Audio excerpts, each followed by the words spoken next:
थर थुअर घर झोपड़ा ॿारण जिनी जो बू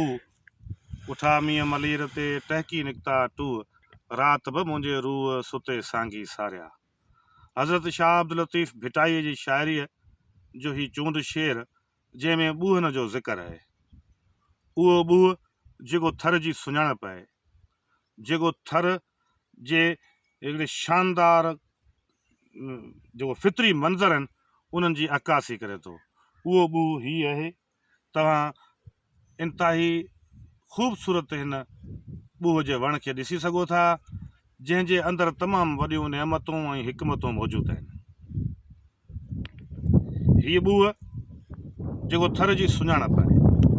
जेको हाणोकियुनि हालतुनि में ॾुकर वारी सूरताल हुजण सबबि मुकमल तौर ते सुकी वियो आहे, पर सची ॻाल्हि इहा आहे त हिन ॿूह जे अंदरि जेके हिकमतूं मौजूदु आहिनि, उन्हनि हिकमतुनि जे ज़रिए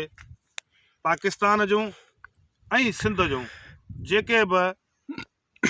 कॉर्पोरेट इंडस्ट्रीज़ आहिनि या जेके सरमाएदारनि जूं मुख़्तलिफ़ कंपनियूं आहिनि, उहे हिन ॿूह मां तमामु वॾो नाणो कमाए रहियूं आहिनि। हीउ थर जो ख़ूबसूरत ॿूह जंहिंजी हीअ सफ़ेद फुली ऐं ही जेके शयूं आहिनि तव्हां ॾिसी सघो था, जेके हिन वक़्तु मुकमल तौर ते सुकी वियूं आहिनि, पर हीअ ॿूह उहो ॿूह आहे जंहिंजे ज़रिए पाकिस्तान जे मुख़्तलिफ़ फैक्ट्रियुनि मां जदीद तरीन मल्टी फॉर्म्स जा जेके नमूना आहिनि, जेके बेड शीट्स आहिनि, मुख़्तलिफ़ जेके वॾा शानदार जेके आलिशान महल ऐं माड़ियूं आहिनि, उन्हनि जे अंदरि जेके फर्नीचर्स वग़ैरह जेके से तरतीब ॾेई सजाया था वञनि, उन्हनि जे अंदरि बि जेके फॉर्म्स, जेके बेड्स, जेके बेड शीट्स इस्तेमालु थियूं थियनि, उन्हनि में चवनि था त थर जे ॿूह जो वॾो किरदारु आहे। पर हिन ॿूह जे हवाले सां कंहिं बि क़िस्म जी का बि जदीद साइंसी ऐं टेक्नोलॉजिकल का बि रिसर्च, का बि तहक़ीक़ कंहिं बि वॾे इदारे तोड़े सिंध जे ज़राअत खाते, ज़रई तोसी खाते बि इन हवाले सां को बि किरदारु अदा न आहे कयो। चवंदा त अॼु खां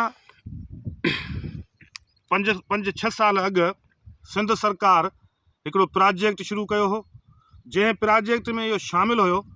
त थरपारकर जे हिकिड़े मुख़्तलिफ़ इलाइक़े में,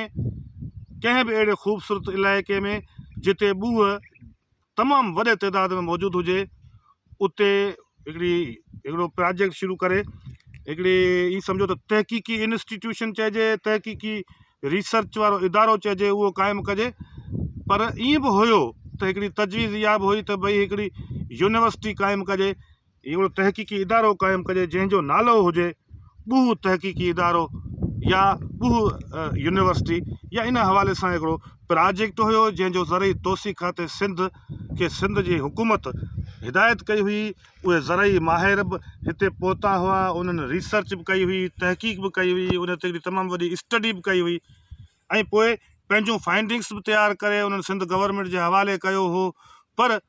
पोइ उहो प्रोजेक्ट सैर हासिल नतीजा ख़ेज़ साबित न थी सघियो ऐं उहो अधूरो रहिजी वियो। उन जो बि कारण सिर्फ़ु इहो हुयो त इन ॿूह जे वण मां जेके बि इहे आहिनि ॿूह जूं जेके इहे फुलियूं आहिनि, इन्हनि खे रेस्टोर कीअं कजे,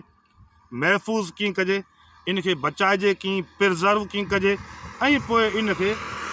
सॼी दुनिया जे अंदरि जेके मल्टी फॉर्म्स जा शानदार ऐं जदीद जेके बेड शीट्स आहिनि, उन्हनि में पाकिस्तान जो नालो अञा वधीक तरक़ी ऐं अञा वधीक मशहूरी जे लाइ कीअं मशहूरु कराइजे, ऐं हिन प्रोजेक्ट मां असां नाणो कीअं कमाए सघूं, तरक़ी कीअं करे सघूं, ऐं हिन जूं ॿियूं जेके मुख़्तलिफ़ हिकमतूं आहिनि उन्हनि मां असीं फ़ाइदो कीअं हासिलु करे सघूं, इन ते कमु थियो हुयो। सिंध गवर्नमेंट हिकिड़ी तहक़ीक़ी रिसर्च कराई हुई, पर उहा सिर्फ़ु फाइलनि ताईं महदूद रहिजी वई। ज़रई तोसी खाते जे ऑफिसरनि उन ते कमु बि कयो हो। मूंखे यादि आहे हिकु दफ़ो उमरकोट जे हिकिड़े तमामु वॾे ज़रई माहिर जेको ज़रई तोसी खाते सां तालुक़ु रखे थो, हुन मूंसां इहो ज़िक्र बि कयो त असां हिन हवाले सां मुख़्तलिफ़ साइट्स विज़िट कयूं आहिनि ऐं तहक़ीक़ बि कई आहे, काफ़ी शयूं असां हिन जे हवाले सां मटीरियल गॾु कयो आहे, पर पोइ उहो किथे पहुतो प्रोजेक्ट, उनजो को न अतो न पतो। इहो सिंध हुकूमत जा हिकिड़ा माज़ी जो जेको किसो न आहे, इहो सदाईं थींदो रहंदो आहे ऐं हिन वक़्तु बि थिए पियो। केतिरनि अहिड़नि प्रोजेक्ट्स खे शुरू कयो वेंदो आहे, कोई फ्यूल इस्तेमालु थींदो आहे, विज़िट्स थींदियूं आहिनि, शानदार क़िस्म जा TADAs बि तयारु थींदा आहिनि ऐं उहे कढराया बि वेंदा आहिनि, पर रिज़ल्ट ज़ीरो हूंदी आहे। ज़रूरत हिन ॻाल्हि जी आहे त असां हिन ख़ूबसूरत ॿूह जे वण खे, रुॻो इहो ॿूह जो वण इहो मोल्टीफॉर्म इहो नेला न, हीअ असांजे हीअ बि थर जे अंदरि ॿारण जे तौर ते इस्तेमालु थिए थो। सियारे जी मुंद में ॿकरियुनि ऐं रिढनि जे वाड़े खे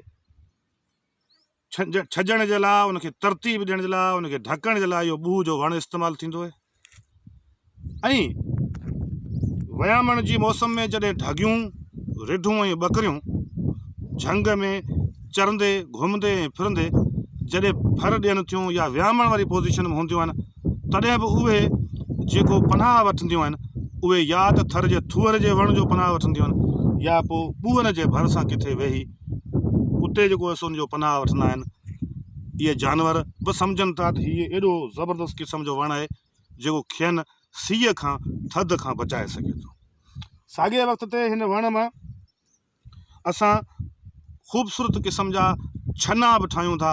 जेके गर्मियुनि में असां उन्हनि जे हेठि वेही थर जे कल्चरल ऐं हिस्टोरिकल अंदाज़ में तव्हां ॾिठो हूंदो, मुख़्तलिफ़ क़िस्म जूं पेहूं, छना, छज्जा, इहे जेके असीं तरतीब ॾींदा आहियूं, उन्हनि में बि हीअ वणु इस्तेमालु थींदो आहे। हीअ वणु जेको हिन वक़्तु मुकमल हिकिड़ो सफ़ा बीमार ऐं इन अंदाज़ में तव्हांखे महसूसु पियो थिए। सची ॻाल्हि इहा आहे त हिन में तमामु वॾी हिकमत आहे। हीअ जॾहिं वसकारे जी मुंद में बरसातनि जो ऐं जेको ख़ूबसूरत क़िस्म जो जेको माना मंज़र जॾहिं जुड़ंदो आहे ऐं हिकिड़ी सावक ऐं शानदार क़िस्म जी हरियाली जॾहिं ईंदी आहे, उन में जॾहिं हीअ अछो उजरो ॿूह जो वणु निकिरी ऐं चिटो थी जॾहिं मथे निकिरंदो आहे, तॾहिं ईअं महसूसु थींदो आहे त ॼण कंहिं रोशनीअ जो अंदाज़ु हुजे, कंहिं रोशन सुबुह जो अंदाज़ु हुजे ऐं हिकिड़ो ख़ूबसूरत मंज़र महसूसु थींदो आहे। ज़रूरत हिन ॻाल्हि जी आहे त हुकूमत सिंध जंहिं कंहिं दौर में तहक़ीक़ कई हुई त इन वण ते रिसर्च कजे ऐं इन जे ज़रिए जेको सो हिनखे महफ़ूज़ कजे, प्रिज़र्व कजे ऐं पोइ मुख़्तलिफ़ फैक्ट्रीज़ में मोकिलिजे ऐं इन मां नाणो कमाइजे। इहो प्रोजेक्ट किथे पहुतो, उनजो थर खे छो न फ़ाइदो मिली सघियो, उन ते ज़रूरी आहे त उहा अॻिते इनखे वधाए ऐं तहक़ीक़ करे त जीअं मुस्तक़बिल में बि असां इन शानदार ऐं ख़ूबसूरत वण मां को फ़ाइदो हासिलु करे सघूं।